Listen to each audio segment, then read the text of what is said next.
우리가 매일 저녁 밥상머리에서 보던 그 방송사 JTBC, 그 회사가 2026년 6월 빚 206억을 끝내 못 막고 법원에 두 손을 들었습니다.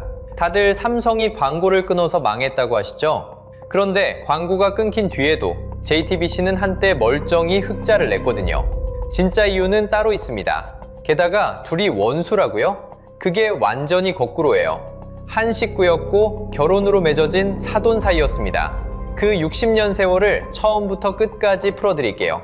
다 듣고 나면 그동안 반쪽만 알고 봤구나 소름 돋으실 겁니다. 자, 그럼 처음부터 차근차근 가보겠습니다. 삼성하고 JTBC가 원수 아니었냐고요? 무슨 한 식구냐고요? 그 오해부터 풀어드릴게요. 이야기는 1965년으로 거슬러 올라갑니다. 1965년 9월 22일 삼성을 만든 창업주 이병철 회장이 신문 하나를 직접 세웁니다. 바로 중앙일보예요. 그냥 돈 좀 된 정도가 아니라 자기가 직접 사장 자리에 앉아서 창간했습니다. 첫 호를 무려 20만 부나 찍었어요. 그 시절에 20만 부면 어마어마한 규모였습니다. 지금 우리가 매일 저녁에 보는 JTBC, 그 방송사의 뿌리가 바로 여기, 이 신문이거든요. 그러니까 JTBC는 출발부터가 삼성이 직접 낳은 자식이나 마찬가지였던 겁니다. 그런데 이병철 회장은 신문 경영을 직접 하지 않았어요. 사람을 한 명 데려옵니다. 홍진기라는 인물이었습니다. 이 사람 이력이 보통이 아니에요. 이승만 정권 시절에 법무부 장관, 내무부 장관까지 지낸 거물이었거든요. 정부 핵심을 두루 거친 사람이었던 거죠. 이 홍진기라는 분이 1964년에 중앙 라디오 방송 사장을 맡으면서 언론에 발을 들였고, 바로 이듬해 1965년에 중앙일보 창간을 진두지휘하게 됩니다. 그러니까 신문이 세상에 나오는 그 처음부터 끝까지를 이 사람이 다 챙긴 거예요. 이병철 회장은 이 사람한테 신문 경영을 거의 통째로 맡겨버립니다. 믿고 다 넘긴 거예요. 창간호 사장 자리엔 이병철 본인이, 그 밑 부사장 자리엔 홍진기가 앉았으니 두 사람이 한 몸처럼 신문을 끌고 갔던 셈입니다. 자, 삼성이 세운 신문에 삼성 회장이 믿고 맡긴 사람이 경영을 합니다. 그러니 어떻게 됐겠어요? 신문에 삼성을 비판하는 기사가 좀처럼 나오질 않았습니다. 생각해보면 당연한 일이에요. 내 집을 세운 사람을 내가 매일 비판할 수는 없잖아요. 오죽하면 사람들이 이 신문을 삼성신문이라고 불렀을 정도였습니다. 그 정도로 삼성하고 한 몸처럼 붙어있던 삼성 집안 식구 같은 신문이었던 거죠. 그런데 두 집안의 인연은 여기서 멈추지 않습니다. 1967년 5월 진짜 중요한 일이 벌어져요. 방금 말씀드린 그 홍진기, 이 사람의 큰딸이 결혼을 합니다. 이름이 홍나희예요. 그리고 그 결혼 상대가 누구였느냐? 바로 이병철 회장의 아들 이건희였습니다. 이게 무슨 뜻인지 아시겠어요? 삼성하고 중앙일보, 이 두 집안이 결혼으로 하나가 된 겁니다. 따로 살던 두 살림이 결혼이라는 끈으로 한 살림처럼 묶인 거예요. 우리도 자식이 결혼하면 그 집하고 사돈을 맺잖아요. 명절에 인사 오가고 경조사 챙기고 그렇게 한 가족처럼 지내게 되죠. 딱 그겁니다. 원래도 삼성이 직접 낳은 자식 같은 신문이었는데 이제는 결혼으로 사돈까지 됐어요. 자식으로 한 번, 사돈으로 또 한 번, 이중으로 단단하게 엮인 사이가 된 겁니다. 그러니 원수라는 말은 처음엔 어울리지도 않았습니다. 누가 봐도 한 식구였으니까요. 그리고 지금부터 제가 말씀드리는 이 집안 관계도 머릿속에 꼭 그려두세요. 나중에 진짜 중요합니다. 방금 결혼한 홍나희, 이 사람한테 남동생이 한 명 있어요. 이름이 홍석현입니다. 아버지가 홍진기니까 홍석현은 홍진기의 아들이죠. 그리고 누나가 이건희하고 결혼했으니까 이 홍석현이라는 사람은 나중에 태어날 이건희의 아들한테 외삼촌이 됩니다. 그 아들이 바로 지금의 삼성전자 회장 이재용이에요. 그러니까 홍석현은 이재용의 외삼촌인 거죠. 그리고 홍석현한테도 아들이 있는데 홍정도라는 사람입니다. 이 사람은 이재용한테 외사촌 동생이 되고요. 복잡하시죠? 천천히 다시 정리해 드릴게요. 이건희와 홍나희가 부부, 그 아들이 이재용, 홍나희의 남동생이 홍석현, 그러니까 이재용의 외삼촌, 그 외삼촌의 아들이 홍정도. 자, 이 그림이요, 이 가족 관계도가 오늘 이야기에서 소름 끼치는 순간에 정확히 다시 등장합니다. 그때 가서 그래서 아까 그려두라고 했구나 하실 거예요. 그렇게 찰떡 같던 한 식구가 언제부터 왜 살림을 따로 차리기 시작했을까요? 그 첫 번째 갈라짐부터 풀어드릴게요. 그 첫 번째 갈라짐은 1999년에 시작됩니다. 이해의 중앙일보가 삼성에서 공식적으로 떨어져 나옵니다. 3월에 신청서를 내고 4월에 공정거래위원회가 이를 인정하면서 법적으로 삼성과 중앙일보는 남남이 됐습니다. 쉽게 말하면 한 집에 살던 식구가 살림을 따로 차린 겁니다. 분가를 한 거죠. 그럼 왜 갑자기 살림을 나눴을까요? 이유는 크게 두 가지였습니다. 첫째는 신문의 자존심이었습니다. 앞에서 말씀드렸듯이 중앙일보는 삼성사보라는 비아냥을 들었습니다. 삼성신문이라는 꼬리표를 떼고 독립된 언론으로 서고 싶었던 거죠. 둘째는 시대 분위기였습니다. 1997년에 IMF 외환위기가 터졌고 김대중 정부가 들어서면서 재벌을 손보기 시작했습니다. 이것저것 다 거느린 문어발 경영을 정리하라는 압박이 거셌습니다. 신문사를 끼고 있던 삼성 입장에서도 이참에 떼어내는 게 명분에 맞았던 겁니다. 자존심과 시대 분위기, 이 두 가지가 맞물려 분가가 이루어진 셈입니다. 그런데 여기서 한 가지 짚고 넘어갈 이야기가 있습니다. 이 분가가 진짜 분가가 맞느냐 하는 의혹입니다. 분리 당시 삼성 쪽이 가지고 있던 중앙일보 지분이 35.2%였습니다. 이건희 회장 몫이 20.3%였고요. 이 지분을 누가 받았느냐? 홍나희의 남동생, 그러니까 이재용의 외삼촌인 홍석현이 그중 14.9%를 사들여서 36%를 쥔 최대 주주로 올라섭니다. 겉으로 보면 삼성은 손을 떼고 사돈인 홍씨 집안이 신문을 가져간 깔끔한 그림이죠. 그런데 2007년에 이 그림에 금이 가는 폭로가 나옵니다. 삼성 구조본 법무팀장을 지낸 김용철 변호사가 삼성 비자금을 폭로하면서 그 분리가 형식뿐이었다는 주장을 내놓습니다. 홍석현은 그 많은 주식을 살 돈이 없었고 사실은 이건희 회장의 지분을 이름만 옮겨놓은 것이라는 겁니다. 말하자면 이름만 바꾼 한 식구라는 거죠. 이게 바로 위장분리 의혹입니다. 물론 삼성과 홍석현 측은 이 주장을 부인했습니다. 진짜 자기 돈으로 정당하게 산 것이라는 거죠. 어느 쪽 말이 맞는지 그건 지금도 단정하기 어렵습니다. 다만 한 가지는 분명합니다. 이런 의혹이 나올 만큼 두 집안이 깊고 복잡하게 얽혀 있었다는 사실입니다. 서류상으로는 남남이 됐지만 사람들은 여전히 둘을 한 묶음으로 봤다는 거죠. 그리고 그렇게 본 데는 그럴 만한 이유가 있었습니다. 분가를 하고 나서도 두 집안을 잇는 돈줄 하나가 끝까지 남아 있었거든요. 바로 삼성코닝이라는 회사입니다. 삼성코닝은 옛날 브라운관 TV에 들어가는 유리를 만들던 알짜 계열사였습니다. 돈을 아주 잘 버는 회사였죠. 그런데 이 회사 지분 7.32%를 홍석현이 가지고 있었습니다. 알짜 회사 지분을 들고 있으니 어떻게 됐을까요? 회사가 돈을 벌면 주주에게 나눠주는 배당이라는 게 있습니다. 이 배당이 중앙일보 집안으로 꼬박꼬박 흘러들어왔습니다. 2011년 한 해에만 무려 2,400억 원이 들어왔습니다. 살림은 따로 차렸지만 삼성이 뒤에서 용돈을 대주고 있던 셈이죠. 저는 이걸 두 집안을 잇는 마지막 탯줄이라고 부르고 싶습니다. 형식상으로는 분가를 했어도 이 탯줄을 통해 영양분이 계속 공급되고 있었던 겁니다. 그런데 이 마지막 탯줄마저 끊기는 날이 옵니다. 2013년 10월 홍석현이 가지고 있던 삼성코닝 지분을 전량 팔아버립니다. 이 매각으로 약 1,700억 원을 손에 쥐었죠. 1999년에 서류상으로 남남이 됐고 2013년에 경제적으로 이어지던 탯줄까지 끊어진 겁니다. 이제야말로 두 집안은 진짜로 갈라섰다고 할 수 있게 된 거죠.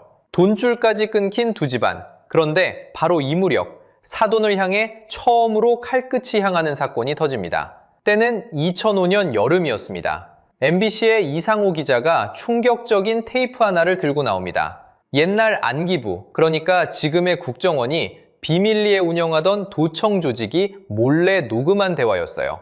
이게 바로 그 유명한 삼성 엑스파일 사건입니다. 그런데 한 가지는 분명히 짚고 가야 합니다. 누군가의 대화를 몰래 엿듣고 녹음하는 도청, 그 자체가 명백한 불법이에요. 그래서 이 테이프가 법정에서 증거로 쓰일 수 있느냐를 두고도 한참 논란이 됐습니다. 우리는 그 진위를 함부로 단정하지 않을 겁니다. 다만 한 가지, 그런 내용이 담긴 테이프가 세상에 나왔다는 사실, 거기까지만 보겠습니다. 테이프에는 1997년 대선을 코앞에 둔 시점 서울의 한 호텔에서 오간 대화가 담겨 있었습니다. 대선 자금을 어떻게 건넬지, 검사들에게 이른바 떡값은 어떻게 돌릴지를 의논하는 듯한 내용이었죠. 그리고 그 대화의 한쪽 당사자로 지목된 인물이 바로 홍석현이었습니다. 당시 중앙일보 사장, 그러니까 우리가 1편부터 따라온 그 집안의 핵심 인물이었어요. 맞은편에는 삼성의 이학수 부회장이 있었습니다. 자, 여기서 흐름이 묘하게 바뀝니다. 그 전까지 삼성과 가깝다는 건 이 집안에겐 자랑이었어요. 든든한 뒷배였고 남들은 못 가진 인맥이었죠. 명함에 새기고 다닐 만한 부러움의 대상이었습니다. 그런데 이 사건을 계기로 분위기가 완전히 뒤집힙니다. 홍석현은 출국이 금지되고 정치적으로도 큰 타격을 입어요. 그리고 그 이름 앞에는 삼성과 한 배를 탔던 사람이라는 꼬리표가 따라붙기 시작합니다. 어제까지 자랑이던 게 하루아침에 약점이 된 거예요. 가까운 사이라는 게 오히려 발목을 잡는 순간이었습니다. 든든한 동아줄인 줄 알았는데 알고 보니 내 발목에 묶인 줄이었던 셈이죠. 이 약점을 떼어내고 싶었던 걸까요? 시간이 흘러 2011년 12월 1일, 이 집안은 새로운 카드를 꺼내듭니다. 바로 종합편성 채널 JTBC의 개국이었어요. 그동안은 신문 하나로 목소리를 냈다면 이제는 안방까지 들어가는 방송을 직접 갖게 된 겁니다. 홍석현의 머릿속에는 큰 그림이 있었습니다. 미국의 CNN이나 뉴욕타임스처럼 누구도 함부로 못 건드리는 거대한 미디어 제국을 만들겠다는 꿈이었죠. 신문을 넘어 방송까지 그 누구의 눈치도 보지 않는 제대로 된 언론사로 우뚝 서겠다는 야심이었습니다. 어쩌면 삼성의 그늘에서 완전히 벗어나 홀로 서겠다는 선언이기도 했고요. 그런데 꿈만으로 방송이 굴러가는 건 아니죠. 사람들이 채널을 돌리다 멈추게 만들 무언가가 필요했습니다. 그래서 2013년 5월 승부수를 던집니다. 당시 가장 신뢰받는 언론인으로 꼽히던 손석희를 보도부문 총괄 사장으로 데려온 거예요. 그것도 그냥 모셔온 게 아니었습니다. 성역 없이 보도하라며 사실상 전권을 쥐어줬어요. 누구도 봐주지 말라는 뜻이었죠. 그해 9월부터 손석희는 직접 뉴스를 진행하기 시작합니다. 그리고 그 칼끝은 놀랍게도 한 식구였던 삼성을 향하기 시작합니다. 첫 번째 한방은 무노조 경영이었어요. 삼성은 오랫동안 노동조합을 두지 않는 걸로 유명했죠. 그런데 2013년 그 무노조 방침이 담겼다는 삼성 내부 문건이 세상에 공개됩니다.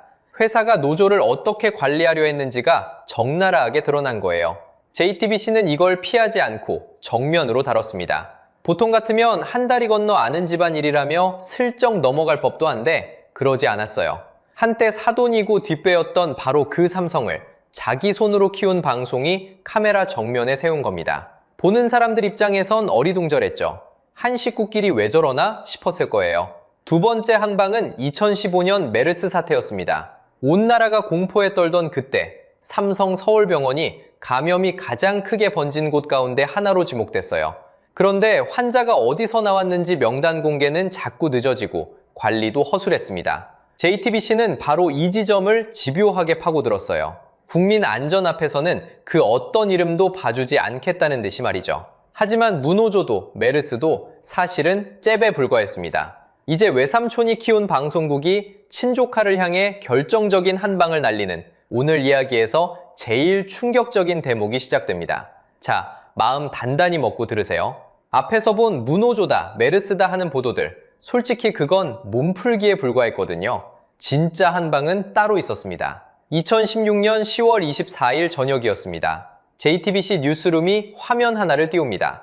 태블릿 PC 하나, 그 안에 들어있던 파일들이 그날 밤 대한민국을 뒤집어 놓습니다. 그 태블릿이 진짜냐 가짜냐, 어떻게 손에 넣었느냐, 이건 지금도 말이 많은 부분이라 제가 여기서 진짜다 가짜다 단정짓지는 않겠습니다. 그 판단은 여러분 몫으로 남겨두겠습니다. 제가 말씀드리는 건 그 보도 한 방이 그 뒤에 무슨 일을 줄줄이 끌고 왔느냐, 바로 그 결과입니다. 보도가 나가고 정확히 다음 날이었어요. 대통령이 카메라 앞에 섭니다. 대국민 사과를 합니다. 한 나라의 대통령이 방송 보도 하나에 고개를 숙인 거예요. 그런데 그걸로 끝이 아니었습니다. 사과 한 번으로 가라앉기엔 국민들 마음에 불이 너무 크게 붙어버렸거든요. 거리로 사람들이 쏟아져 나옵니다. 손에 촛불을 들고요. 그해 12월 3일 서울 도심에만 232만 명이 모입니다. 한 번에 200만 명을 넘긴 거예요. 광장이 사람으로 가득 차서 발 디딜 틈이 없었습니다. 그 촛불이 몇 달을 이어집니다. 그리고 2017년 3월 10일 헌법재판소가 결정을 내립니다. 8대 0, 재판관 전원일치로 대통령 파면. 현직 대통령이 임기를 못 채우고 자리에서 내려온 겁니다. 방송사 뉴스 하나가 대통령을 끌어내렸다. 이게 영화 줄거리가 아니라 우리가 다 같이 지켜본 실화예요. 그런데 이 거대한 소용돌이가 누구한테까지 닿았을까요? 여기서 수사가 시작됩니다. 이른바 국정농단 수사죠. 검찰이 들여다보니까 삼성이 비선 실세의 딸한테 돈을 댔다는 의혹이 나옵니다. 승마 선수였던 그 딸한테 말을 사줍니다. 그것도 3마리. 가격으로 따지면 34억 원어치예요. 거기에 동계 스포츠 영재를 키운다는 명목으로 만든 센터에 16억 원이 또 들어갑니다. 검찰은 이걸 그냥 후원이 아니라 대가를 바라고 건넨 뇌물로 본 거죠. 그렇게 칼끝이 삼성 총수를 향합니다. 2017년 2월 17일 이재용 삼성전자 부회장이 구속됩니다. 수갑을 차고 구치소로 들어가요. 삼성그룹을 이끄는 사람이 영장 한 장에 자유를 잃은 겁니다. 자, 여기서 제가 파트 1에서 머릿속에 꼭 그려두시라고 했던 그 가게도 기억나시죠? 홍석현은 이재용의 외삼촌입니다. 외삼촌. 엄마 홍라희의 친동생이에요. 그리고 그 외삼촌이 만든 방송국이 바로 JTBC고요. 이제 두 개를 접쳐보겠습니다. 외삼촌이 키운 방송국의 보도가 친조카에게 수갑을 채워 감옥에 보낸 겁니다. 외할아버지 홍진기가 삼성 창업주한테 신문을 통째로 맡으면서 시작된 이 인연이 한 세대를 돌고 돌아서 외삼촌의 카메라가 조카의 손목에 수갑을 채우는 장면으로 돌아온 거예요. 60년 전 결혼으로 한 살림이 되었던 그 두 집안이 이렇게 가장 잔인한 방식으로 다시 만난 셈입니다. 생각해보세요. 명절에 한 상에 둘러앉던 사이였을 수도 있는 사람들이에요. 사돈이고 외가고 친가고 다 얽힌 한 가족이었던 거죠. 그런 집안의 방송국과 그 집안의 회사가 이렇게 정면으로 부딪혔으니 보는 사람 입장에선 입이 다물어지지 않는 거예요. 그러면 당한 쪽이 가만히 있었을까요? 그럴 리가 없죠. 삼성이 반격에 나섭니다. 이재용 부회장이 구속된 그 2017년을 기점으로 삼성전자가 JTBC에 주던 광고를 거의 다 끊어버립니다. 그것도 한두 해가 아니라 수년 동안이요. 그게 얼마나 큰 돈이었냐면 그 전까지 삼성이 JTBC에 뿌리던 광고가 한 해 평균 100억 원 정도였습니다. 그룹 차원에서 챙겨주던 협찬 50억까지 다 포함해서요. 그 100억이 한순간에 뚝 끊긴 겁니다. 이쯤 되면 그림이 딱 그려지죠. 외삼촌 방송이 조카를 감옥에 보냈고 빡친 삼성이 광고로 복수했다. 그래서 JTBC가 휘청거리다 무너졌다. 깔끔하잖아요. 그 끊긴 광고 100억이 깊은 상처에 뿌려진 소금 한 줌처럼 보이고요. 자, 여기까지 들으시면 거의 다 이런 결론에 도착하실 거예요. 아, 삼성이 광고 끊어서 JTBC가 망했구나. 인과응보네. 그런데 잠깐만요. 거기서 결론 내리시면 큰일 납니다. 정말로요. 왜냐하면 진짜 이유는 따로 있었거든요. 그리고 그걸 알고 나면 지금까지 본 이 복수극이 완전히 다르게 보이실 겁니다. 자, 여기서 딱 하나만 짚고 넘어가겠습니다. 삼성이 광고를 끄는 게 2017년이죠. 그런데 그 광고가 다 끊긴 뒤에 JTBC가 어떻게 됐는지 아세요? 개국 7년 만인 2018년에 처음으로 흑자를 냈습니다. 네, 흑자요. 삼성 돈줄이 말라붙은 다음에 오히려 돈을 벌었다는 겁니다. 그러니까 삼성이 광고 끊어서 JTBC가 망했다. 이 말은 사실 반쪽짜리예요. 광고가 끊긴 게 치명타였으면 2018년에 흑자가 날 수가 없거든요. 그럼 진짜로 무너뜨린 건 뭐였을까요? 지금부터가 오늘 이야기의 진짜 핵심입니다. 진짜 원인은 3가지였습니다. 첫째, 욕심내서 너무 크게 버린 살림이었어요. JTBC는 개국하자마자 드라마하고 예능에 돈을 쏟아부었습니다. 좋은 콘텐츠 만들겠다는 거였죠. 그런데 개국 2년도 안 돼서 적자가 1,300억이나 쌓였어요. 게다가 방송사 수입의 대부분은 광고잖아요. JTBC도 한때 매출의 70%가 광고였는데 이 광고 시장 자체가 통째로 쪼그라들기 시작합니다. 사람들이 다 유튜브로 넘어갔으니까요. 그 비중이 2022년엔 50% 근처까지 떨어졌어요. 들어올 돈은 줄어드는데 쓰는 돈은 계속 컸던 겁니다. 둘째, 결정적인 헛스윙이 있었습니다. 바로 스포츠 중계권이었어요. JTBC가 올림픽하고 월드컵 중계권에 무려 7천억, 우리 돈으로 5억 달러를 단독으로 질러버립니다. 원래 이런 건 지상파 방송사들이 코리아풀이라고 다 같이 나눠서 사거든요. 부담을 나누는 거죠. 그런데 JTBC는 그걸 거부하고 혼자 다 먹겠다고 나선 겁니다. 문제는 그 다음이었어요. 혼자 다 사놓고 다른 방송사에 되팔아서 본전을 뽑아야 하는데 그게 안 됐습니다. 북중미 월드컵 중계권을 1,900억 가까이 주고 샀는데 KBS 한 곳에 겨우 140억 정도에 넘기는데 그쳤어요. 이걸 흔히 승자의 저주라고 하죠.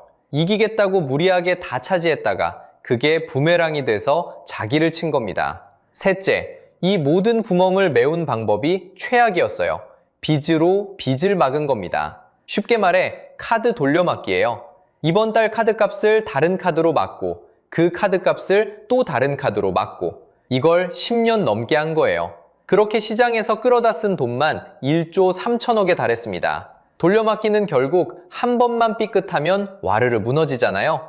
그 한 번이 결국 오고 말았습니다. 2026년 6월 12일 JTBC는 만기가 돌아온 빚 206억을 끝내 갚지 못했습니다. 돌려막기가 멈춘 순간이었어요.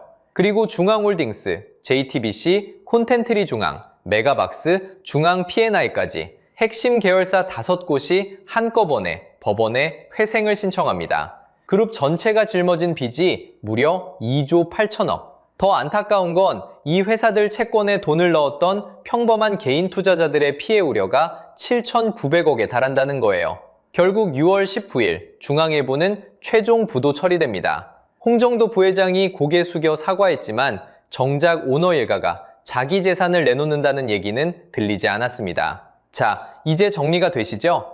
삼성이 광고를 끄는 건 이미 골마있던 깊은 상처에 뿌려진 소금 한 줌이었을 뿐입니다. 아프긴 했겠죠. 하지만 JTBC를 진짜로 쓰러뜨린 건 삼성이 아니라 욕심껏 버린 살림과 헛스윙한 베팅, 그리고 빚으로 빚을 막은 자기 자신이었던 겁니다. 자, 여기까지 보셨으면 한번 여쭤볼게요. 한때 사돈이던 삼성을 친 JTBC. 여러분 생각은 어떠세요?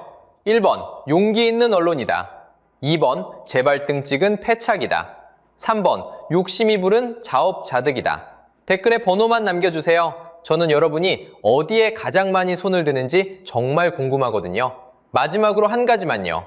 삼성이 낳은 자식이자 사돈이던 회사가 그 인연을 칼로 바꾸고 끝내 자기 욕심에 무너진 60년이었습니다. 여기서 우리가 배울 게 하나 있어요. 돈과 권력 앞에선 영원한 친구도 영원한 사돈도 없다는 겁니다. 그리고 어쩌면 우리도 그동안 삼성이 방구 끊어서 망했다는 반쪽짜리 이야기만 보고 싶은 대로 믿고 있었는지 몰라요. 세상 일이라는 게 늘 우리가 아는 것보다 한 겹 더 깊은 사정이 숨어 있더라고요.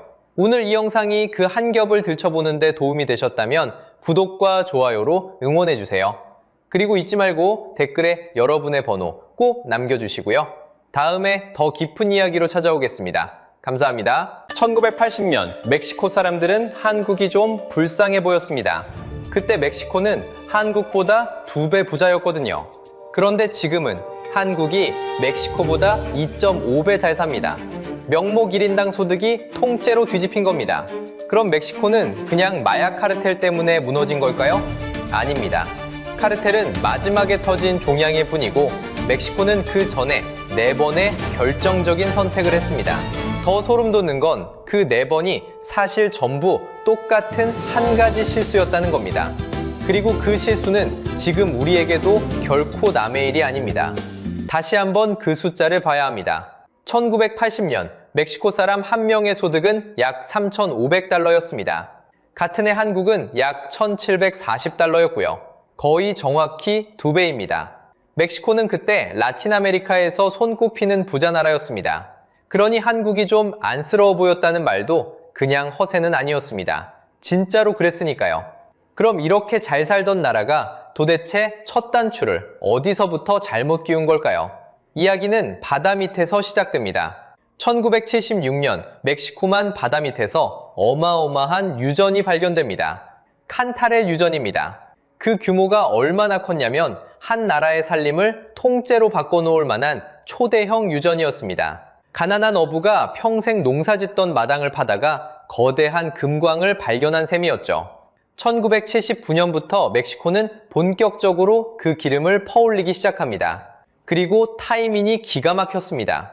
하필 1970년대에 두 차례 오일 쇼크가 터지면서 국제 유가가 하늘 높이 치솟던 때였거든요. 기름값이 비쌀 때 기름이 콸콸 쏟아진 겁니다.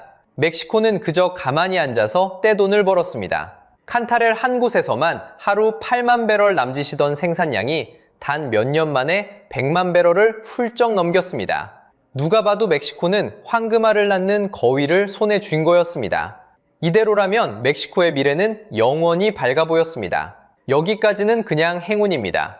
진짜 문제는 그 다음 선택이었습니다. 멕시코는 땅속에 아직 묻혀있는 그 미래의 석유를 담보로 잡고 해외에서 돈을 빌리기 시작합니다. 그것도 아주 마구잡이로요.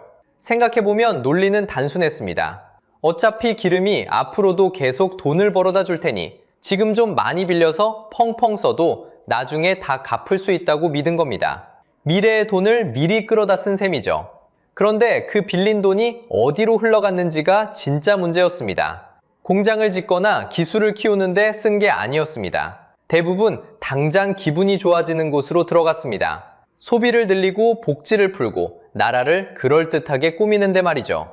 한마디로 돈을 버는 곳이 아니라 돈을 쓰는 곳에 부어버린 겁니다. 황금알을 낳는 거위를 손에 쥐고도 그 알을 받아 키울 생각은 안 하고 당장 배가 고프다며 거위배를 갈라서 잔치를 벌인 셈입니다. 거위가 영원히 살아있을 거라고 믿으면서요. 하지만 잔치는 오래가지 못했습니다. 1981년부터 국제유가가 거짓말처럼 방향을 틀어 떨어지기 시작합니다. 영원히 비쌀 것 같던 기름값이 꺾인 겁니다. 황금알을 낳던 거위가 갑자기 지쳐버린 셈이었죠. 들어올 돈은 뚝 줄어드는데 그동안 빌려둔 빚은 한 푼도 줄지 않고 그대로 남아 있었습니다. 1982년이 되자 멕시코가 외국에 진 빚은 약 800억 달러까지 불어나 있었습니다. 갚을 돈은 없는데 빚만 산더미였던 거죠. 당연히 페소 환율도 불안하게 흔들리기 시작했습니다.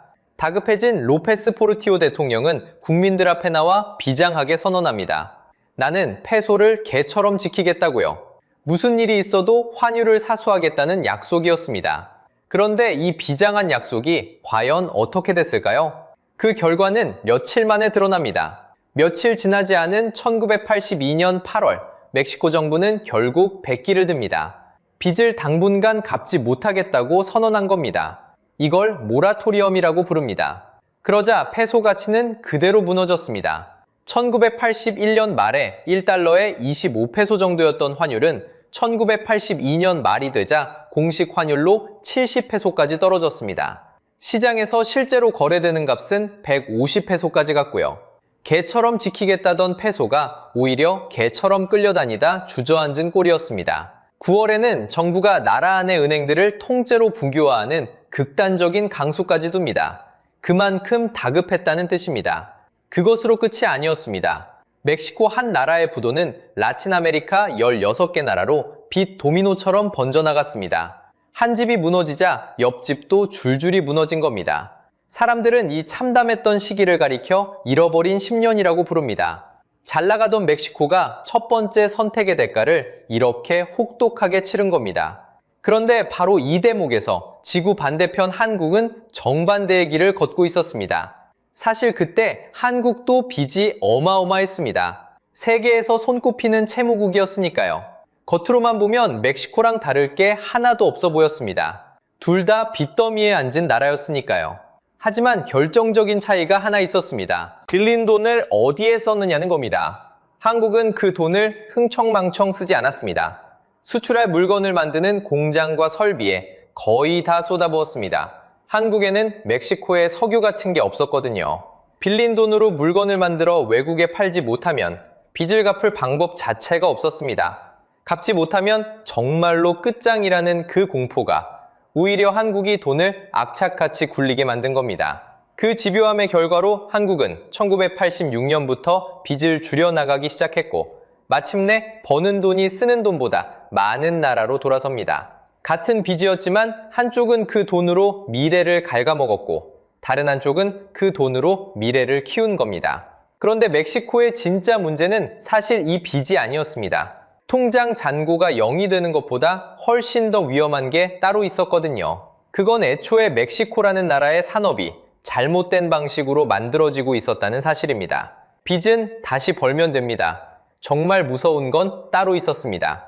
애초에 돈을 버는 능력 자체가 망가지고 있었거든요. 멕시코는 빚을 갚을 근육을 키운 게 아니라 가지고 있던 근육마저 천천히 잃어가고 있었습니다. 생각해보면 당연한 일이었습니다. 땅만 파면 석유가 나오는데 굳이 힘들게 공장을 돌리고 밤새 기술을 연구하고 세계 시장에서 피 터지게 싸울 이유가 있었을까요? 멕시코는 다른 길을 택합니다. 외국 제품에는 높은 세금을 매겨 들어오기 어렵게 막고 그 안에서 국내 기업만 보호해주기로 한 겁니다. 어려운 말로 수입 대체 산업화라고 부르는데 쉽게 말하면 우리 기업이 다칠까봐 외국 선수들을 아예 경기장에 못 들어오게 한 겁니다. 처음엔 좋아 보였습니다. 경쟁자가 없으니 국내 기업은 편하게 장사를 했죠. 그런데 바로 그게 독이었습니다. 한번 생각해 보세요. 옆 가게가 아무리 비싸고 형편없는 물건을 팔아도 손님은 거기서 살 수밖에 없습니다. 다른 선택지가 없으니까요. 그런 가게가 굳이 밤새워 더 좋은 물건을 고민할까요? 안 합니다. 경쟁할 필요가 없으니 더 좋아질 이유도 없는 겁니다. 멕시코 기업들이 딱 그랬습니다. 기술은 제자리 걸음이고 품질은 뒤처졌습니다. 가진 게 많아서 오히려 근육을 안 키운 겁니다. 이걸 자원의 저주라고 부릅니다. 풍족함이 오히려 발전을 멈춰 세우는 역설이죠. 그리고 그 중심에 국영석유회사 페멕스가 있었습니다. 페멕스는 무려 75년 동안 멕시코 석유를 혼자 독차지했습니다. 75년이면 경쟁이라는 단어 자체를 잊어버리기에 충분한 시간입니다. 아무도 자기 자리를 위협하지 않으니 굳이 더 잘할 이유가 없었습니다. 그 결과 페멕스 안에는 비효율과 군살이 차곡차곡 쌓여갔고 나라의 가장 중요한 돈줄이 점점 무거운 짐덩이로 변해갔습니다. 문제는 여기서 끝나지 않습니다. 경쟁 없는 경제 위에 경쟁 없는 정치가 올라탔거든요. 제도혁명당이라는 한 정당이 71년 동안 단 한 번도 정권을 내주지 않고 멕시코를 통치했습니다. 71년입니다. 태어나서 노인이 될 때까지 평생 같은 당이 나라를 쥐고 있었던 겁니다. 선거는 있었지만 결과는 늘 정해져 있었습니다. 야당이 아무리 잘해도 권력은 넘어가지 않았고 여당이 아무리 못해도 권력은 그대로였습니다. 경쟁이 사라진 자리에는 무엇이 자랄까요?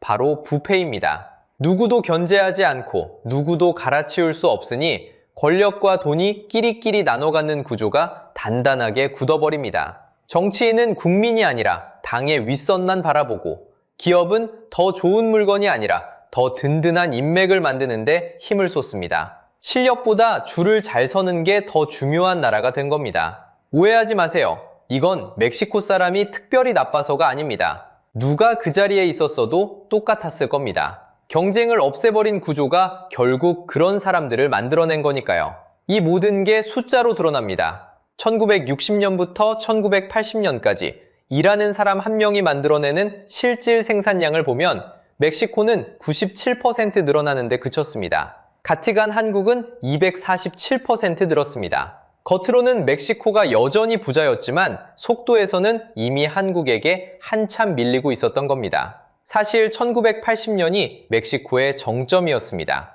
같은 시간 한국은 정반대였습니다. 한국은 지킬 자원이 없었습니다. 보호막을 쳐줄 석유도 기댈 곳간도 없었죠. 그래서 처음부터 거친 세계 시장에 그냥 번져졌습니다. 살아남으려면 방법은 하나뿐이었습니다. 외국 기업보다 더 싸고 더 좋은 물건을 만들어 직접 내다 파는 것. 못 팔면 그대로 굶어 죽는다는 공포가 한국을 매일 채찍질했습니다. 그 절박함 속에서 한국 기업들은 남의 기술을 빌려 쓰는데 만족하지 않고 자기 것을 만들기 시작합니다. 삼성은 남이 안 된다던 반도체를 자기 손으로 설계했고 현대는 남의 엔진을 사다 쓰는 대신 직접 엔진을 만들어냈습니다. 누가 시켜서가 아니라 그래야만 살 수 있었으니까요. 가진 게 없다는 게 오히려 스스로 엔진을 만들게 한 힘이 된 겁니다. 여기서 멕시코의 진짜 문제가 보입니다. 보조바퀴를 30년 동안 떼지 않으면 어떻게 될까요? 보조바퀴 없이는 단 한 발자국도 못 가는 어른이 됩니다. 멕시코가 딱 그랬습니다. 세계 경제라는 경기장에서 멕시코는 선글라스를 끼고 편하게 관중석에 앉아 있었고, 한국은 운동화 끈도 제대로 못 묶은 신참 선수로 그 경기장에 들어섰습니다. 그런데 30년 뒤 관중석에 앉아있던 쪽은 뛰는 법을 잊어버렸고, 끈도 못 묶던 선수는 어느새 결승선을 끊고 있었습니다. 그래서 멕시코도 결국 결심합니다. 이제는 보조바퀴를 떼고 진짜 세계 시장으로 뛰어들기로요. 1994년 운명의 해가 밝았습니다. 그런데 바로 이 선택이 멕시코에게 가장 뼈아픈 대목이 됩니다. 1994년 1월 1일, 멕시코는 큰 결심을 실행에 옮깁니다. 북미 자유무역협정, 흔히 나프타라고 부르는 협정이 이날 발효된 겁니다. 30년 동안 달고 있던 보조바퀴를 드디어 떼어내고 세계에서 가장 큰 시장인 미국과 한 묶음으로 묶이게 됐습니다. 멕시코 입장에서는 그야말로 인생 역전의 기회였습니다. 생각해보세요. 국경 바로 위에 세계 최대의 소비시장이 붙어 있는데 이제 관세라는 장벽 없이 그 거대한 시장에 마음껏 물건을 팔 수 있게 된 겁니다. 누가 봐도 멕시코에게 활짝 열린 문이었습니다. 기대대로 외국 자본과 공장이 멕시코로 몰려들기 시작했습니다.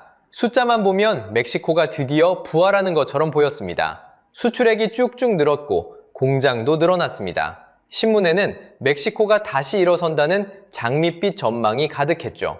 그런데 바로 여기에 함정이 숨어 있었습니다. 멕시코로 들어온 건 두뇌가 아니라 손발이었거든요.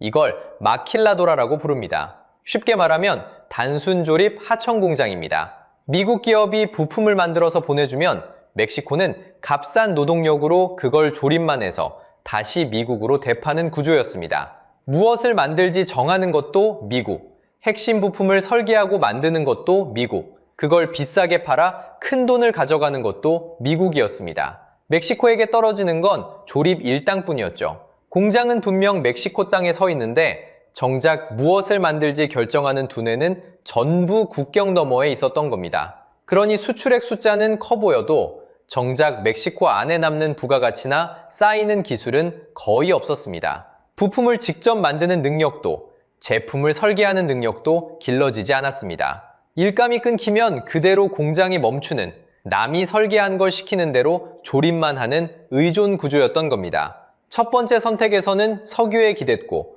두 번째 선택에서는 보호막에 기댔는데, 세 번째 선택에서는 미국의 주문에 기댄 겁니다. 또다시 스스로 만들지 않고 남에게 기대는 똑같은 실수를 반복한 셈이죠. 그리고 1994년, 이 해는 멕시코에게 그야말로 저주받은 해가 됩니다. 나프타로 한껏 부풀어 오른 기대가 무색하게 안 좋은 일이 하나둘씩 터지기 시작합니다. 그 시작은 3월이었습니다. 당시 가장 유력하던 대통령 후보 콜로시오가 유세 현장에서 총에 맞아 사망한 겁니다. 차기 대통령이 될 게 거의 확실하던 사람이 사람들 앞에서 대낮에 암살당한 거죠. 나라 전체가 충격에 빠졌고 안정돼 보이던 전국은 한순간에 깊은 불안 속으로 빠져들었습니다. 외국 투자자들은 이 나라가 과연 안전한 곳인지 의심하기 시작했습니다. 그렇게 어수선한 가운데 12월, 새 대통령 세디오가 취임합니다. 그런데 취임한 지 겨우 20일 만에 멕시코 정부는 페소화의 가치를 확 떨어뜨리는 평가절하를 단행합니다. 그동안 억지로 떠받쳐오던 환율을 더는 버티지 못하고 손을 놓아버린 겁니다. 그 순간 시장은 공포에 휩싸였고 외국 자본이 썰물처럼 빠져나가기 시작했습니다. 이게 바로 그 유명한 데킬라 위기입니다. 페소의 추락은 정말 데킬라 한 잔에 훅 가는 것처럼 순식간이었습니다. 위기 직전 달러당 3.4페소 정도였던 환율이 불과 몇 주 만에 7페소 근처까지 반토막이 났습니다. 어제까지 멀쩡하던 돈의 가치가 하룻밤 사이에 절반으로 쪼그라드는 광경을 국민들은 그저 지켜봐야 했습니다. 그리고 그 추락은 거기서 멈추지 않았습니다. 한번 무너진 신뢰는 좀처럼 돌아오지 않았고 1995년 말이 되자 환율은 달러당 10페소 부근까지 밀려났습니다.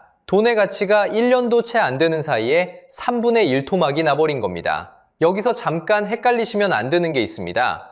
앞에서 다룬 1982년의 빚잔치 위기와 이 1994년 위기는 완전히 다른 사건입니다. 1982년은 석유 담보로 빌린 빚 때문에 터진 외채 위기였고, 지금 이야기하는 1994년은 나프타 이후 자본이 빠져나가며 터진 환율 위기입니다. 같은 멕시코지만 원인도, 시점도 다른 두 번의 추락인 거죠. 그 충격은 환율 숫자에만 그치지 않았습니다. 환율이 무너지자 경제 전체가 따라 주저앉았습니다. 1995년 멕시코 경제는 마이너스 6.2%라는 끔찍한 역성장을 기록합니다. 한 해 만에 경제가 거꾸로 쪼그라든 거죠. 물건값은 1년 새 적게는 35%, 많게는 50% 가까이 폭등했습니다. 어제 사 먹던 빵을 오늘은 더 비싸게 사야 했고, 자고 일어나면 월급의 가치가 줄어드는 나날이었습니다. 평범한 사람들의 살림살이가 송두리째 무너진 겁니다. 결국 멕시코 혼자 힘으로는 도저히 감당이 안 됐고, 미국이 주도해서 약 500억 달러라는 막대한 구제금융을 쏟아부어 겨우 불을 꺼야 했습니다. 나프타로 부자 나라가 되는 줄 알았던 멕시코의 곳간이 사실은 텅 빈 깡통이었다는 게 드러난 순간입니다. 화려한 수출 숫자 뒤에 정작 스스로를 지킬 힘은 없었던 겁니다. 그렇다면 같은 시기 한국은 어땠을까요? 한국도 이런 위기를 비껴가지는 못했습니다. 1997년 한국 역시 외환위기를 맞아 IMF의 구제금융을 받는 처지가 됐습니다. 멕시코의 데킬라 위기와 똑 닮은 환란이 한국에도 닥친 거죠. 수많은 기업이 쓰러졌고 사람들은 거리로 내몰렸습니다. 그런데 그 다음 결과는 전혀 달랐습니다. 한국에게는 멕시코에게 없던 것이 있었거든요. 바로 그동안 스스로 이를 악물고 키워온 산업이라는 자체 엔진이었습니다. 반도체를 직접 설계하고 만드는 기업이 있었고, 자동차를 제 브랜드로 만들어 파는 기업이 있었습니다. 위기로 잠시 멈춰섰을 뿐 한국은 그 엔진으로 다시 시동을 걸어 회복했고, 오히려 위기를 겪으며 체질이 더 단단해졌습니다. 그렇게 2001년 8월 한국은 약 3년 9개월 만에 IMF 빚을 모두 갚고 예정보다 일찍 졸업합니다. 같은 위기를 맞아도 결과가 이렇게 정반대로 갈렸습니다. 그 차이는 결국 하나였습니다. 위기가 닥쳤을 때 스스로 다시 돌릴 수 있는 엔진을 가졌느냐, 아니면 남이 돌려주던 바퀴에만 기대고 있었느냐. 한국에게는 그 엔진이 있었고 멕시코에게는 끝내 그 엔진이 없었습니다. 위기는 누구에게나 똑같이 찾아오지만 그 위기를 견디고 다시 일어서는 힘은 평소에 무엇을 키워뒀느냐에 따라 완전히 달라진다는 걸 두 나라가 정확히 보여준 겁니다. 그런데 경제가 이렇게 텅 비어가고 사람들의 살림이 무너지는 동안 더 무서운 일이 벌어지고 있었습니다. 국가가 손을 놓은 그 빈자리로 가장 끔찍한 네 번째 손님이 들어옵니다. 경제가 텅 비면 사람도 텅 빕니다. 공장이 떠나고 일자리가 사라진 자리에는 빈 거리와 갈 곳 없는 청년들만 남았습니다. 그런데 세상에는 묘한 법칙이 하나 있습니다. 힘이 빠진 자리는 절대 그냥 비어 있지 않습니다. 누군가는 반드시 그 자리를 채우러 들어옵니다.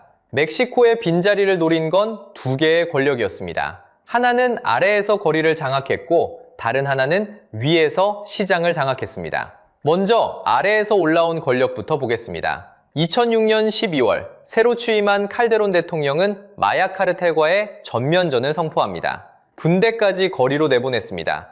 보기에는 단호했습니다. 그런데 문제가 있었습니다. 그동안 멕시코는 산업도 못 키우고 위기를 연달아 맞으면서 나라의 힘 자체가 빠질 대로 빠진 상태였거든요.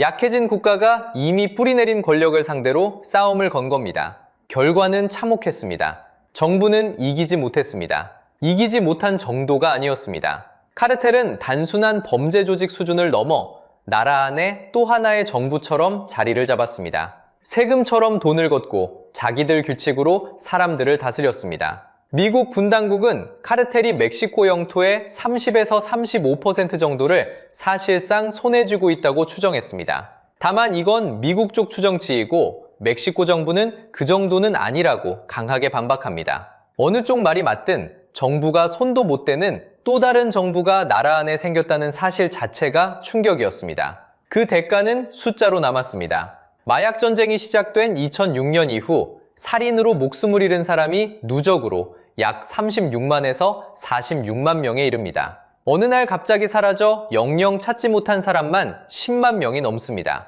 전쟁이라는 말이 비유가 아니라 그냥 사실이었던 겁니다. 이 시기를 상징하는 인물이 그 유명한 엘차포입니다. 2015년에는 무려 1.5km짜리 땅굴을 파고 감옥에서 유유히 탈옥합니다. 한 나라의 교도소가 한 사람을 가두지 못한 겁니다. 결국 그는 2019년 미국 법정에서 종신형을 받습니다. 멕시코가 아니라 미국에서요. 나라가 자기 안의 권력 하나를 스스로 처리하지 못했다는 뜻이기도 했습니다. 자, 그런데 여기서 진짜 하고 싶은 이야기는 따로 있습니다. 지금까지가 아래에서 올라온 권력이었다면 같은 시기 정반대편, 위에서는 전혀 다른 권력이 자라고 있었습니다. 총이 아니라 허가찜으로 만들어진 권력이었습니다. 1990년 멕시코 정부는 국영통신회사 텔맥스를 민간에 팔기로 합니다. 나라가 갖고 있던 전화 사업을 통째로 넘기는 큰 거래였습니다. 이걸 사들인 사람이 카를로스 슬림입니다. 그가 이끄는 컨소시엄은 약 17억 6천만 달러를 내고 텔맥스의 경영권을 가져갑니다. 여기까지는 그냥 큰 사업가가 큰 회사를 산 이야기처럼 들립니다. 문제는 그 다음이었습니다. 회사를 넘기면서 경쟁자가 쉽게 들어오지 못하도록 사실상 길을 막아준 겁니다. 경쟁이 없으니 이 회사는 시장을 그대로 집어삼켰습니다. 결과가 어땠을까요? 멕시코의 집 전화는 거의 80에서 90%, 휴대폰은 70%대를 한 그룹이 차지하게 됩니다. 멕시코 사람이 전화를 걸 때마다, 인터넷을 쓸 때마다 그 돈의 대부분이 사실상 한 곳으로 흘러갔다는 뜻입니다. 그렇게 모인 부는 상상을 초월했습니다. 카를로스 슬림은 2010년부터 2013년까지 4년 연속 세계에서 가장 부유한 사람으로 꼽혔습니다. 미국도 아니고 유럽도 아닌 무너져가던 멕시코에서 세계 1위 부자가 나온 겁니다. 그런데 오해하면 안 되는 게 있습니다. 이건 한 사람이 특별히 나쁜 사람이어서 벌어진 일이 아닙니다. 진짜 문제는 경쟁을 막아둔 구조였습니다. 누군가 더 싸고 좋은 서비스로 도전하고 싶어도 그 문을 닫아봐버린 허가 구조, 바로 그게 문제의 핵심이었습니다. 경쟁이 사라진 자리에서는 누가 그 자리에 앉든 똑같은 일이 벌어졌을 겁니다. 이렇게 멕시코는 위아래로 동시에 짓눌렸습니다. 위에는 통신을 통째로 쥔 소수가 있었고 아래에는 거리를 쥔 또 다른 권력이 있었습니다. 그리고 그 사이에 낀 건 언제나 평범한 사람들이었습니다. 위로는 비싼 요금을 꼬박꼬박 내야 했고 아래로는 불안한 거리를 견뎌야 했습니다. 가운데 끼인 보통 사람만 양쪽에서 동시에 눌린 셈입니다. 여기까지 들으면 이렇게 생각하실 수 있습니다. 카르텔이라니, 그건 멕시코 같은 먼 나라 이야기 아니냐고요? 맞습니다. 거리의 무법은 우리와 거리가 멉니다. 그런데 다른 한쪽, 그러니까 소수가 시장을 나눠 갖는 구조는 어떨까요? 통신, 플랫폼, 그리고 몇몇 큰 기업들. 가만히 떠올려 보면 그렇게 멀게만 느껴지지는 않습니다. 사실 이 영상을 보던 분들이 가장 먼저 떠올린 지점도 바로 여기였습니다. 자, 이제 인트로에서 약속한 걸 갚을 시간입니다. 제가 처음에 그랬죠? 이 4번의 선택이 사실은 전부 똑같은 한 가지 실수였다고요. 빚잔치도, 보호막도, 하청도, 그리고 방금 본 독점까지. 겉모습은 다 달랐는데 그 안에는 똑같은 하나가 숨어 있었습니다. 그게 도대체 뭘까요? 답은 의외로 간단합니다. 4번 모두 멕시코는 남이 벌어다 주는 것에 기댔습니다. 그게 전부입니다. 첫 번째는 석유가 벌어다 줬습니다. 땅에서 기름만 퍼올리면 돈이 들어왔으니까요. 두 번째는 보호막이 지켜줬습니다. 높은 장벽 안에서는 경쟁하지 않아도 회사가 굴러갔으니까요. 세 번째는 미국이 주문해줬습니다. 부품을 보내주면 조립만 하면 됐으니까요. 그리고 네 번째, 그렇게 굴러들어온 부를 소수가 가져갔습니다. 석유든 보호막이든 미국의 주문이든 결국 멕시코가 손에 쥔 건 누군가 대신 만들어준 결과물이었습니다. 멕시코는 끝내 그 자원을 자기 엔진으로 바꾸지 못했습니다. 처음에 황금알을 낳는 거위 이야기를 했었죠. 멕시코는 그 거위가 알을 낳아주는 동안 정작 자기 손으로 알을 만드는 법은 한 번도 배우지 않았던 겁니다. 그러다 거위가 지치자 남은 건 아무것도 없었습니다. 여기서 우리가 꼭 짚어야 할 한마디가 있습니다. 안락함은 가끔 가난보다 더 위험합니다. 가진 게 없던 한국은 스스로 엔진을 만드는 것 말고는 살아남을 방법이 없었습니다. 반대로 가진 게 많던 멕시코는 굳이 힘들게 엔진을 만들 이유가 없었습니다. 땅만 파도 먹고 살 수 있는데 누가 밤새 기술을 연구하겠습니까? 그래서 진짜 부의 기준은 무엇을 가졌느냐가 아니라 무엇을 만들 수 있느냐입니다. 곳간에 쌓아둔 게 아무리 많아도 스스로 만들어내는 힘이 없으면 그 곳간은 비는 순간 끝입니다. 멕시코가 우리에게 보여준 게 바로 그것입니다. 그런데 이 이야기를 멕시코 이야기로만 듣기에는 어딘가 익숙한 신호가 보입니다. 환율이 흔들릴 때마다 가슴이 철렁하고 통신이나 플랫폼 같은 시장을 몇몇 큰 손이 나눠쥐고 있고 나라 경제가 특정 산업 하나에 크게 기대고 있습니다. 멕시코가 무너진 자리마다 우리가 지금 마주한 풍경이 겹쳐 보입니다. 그래서 멕시코의 페소가 우리에게 던지는 질문이 결코 남의 일로 들리지 않습니다. 그렇다고 절망할 이야기는 아닙니다. 멕시코에도 다시 기회가 찾아왔거든요. 미국이 중국에서 공장을 빼서 가까운 멕시코로 옮기는 흐름, 이른바 니어쇼어링이 시작됐습니다. 2025년 1분기에만 멕시코는 외국인 투자 약 214억 달러를 끌어왔습니다. 자동차와 전자, 의료기기 공장이 다시 들어오고 있습니다. 다만 문제는 트럭이 도로에서 통째로 털리는 화물 강탈이 끊이지 않는다는 점입니다. 아무리 좋은 기회가 와도 그걸 담을 그릇, 그러니까 치안과 법치가 받쳐주지 않으면 기회는 그냥 새어나갑니다. 기회는 왔는데 담을 그릇이 문제인 셈입니다. 결국 나라든 개인이든 미래를 정하는 건 어쩌다 굴러들어온 행운이 아니라 그걸 받아낼 힘을 스스로 키웠느냐입니다. 그래서 여러분께 묻고 싶습니다. 한국은 멕시코와 다른 길을 갈 수 있을까요? 우리는 환율과 독점이라는 익숙한 신호 앞에서 어떤 선택을 하고 있을까요? 여러분의 생각을 댓글로 남겨주세요. 구독을 눌러두시면 다음에는 또 다른 나라가 걸어간 길을 함께 따라가 보겠습니다.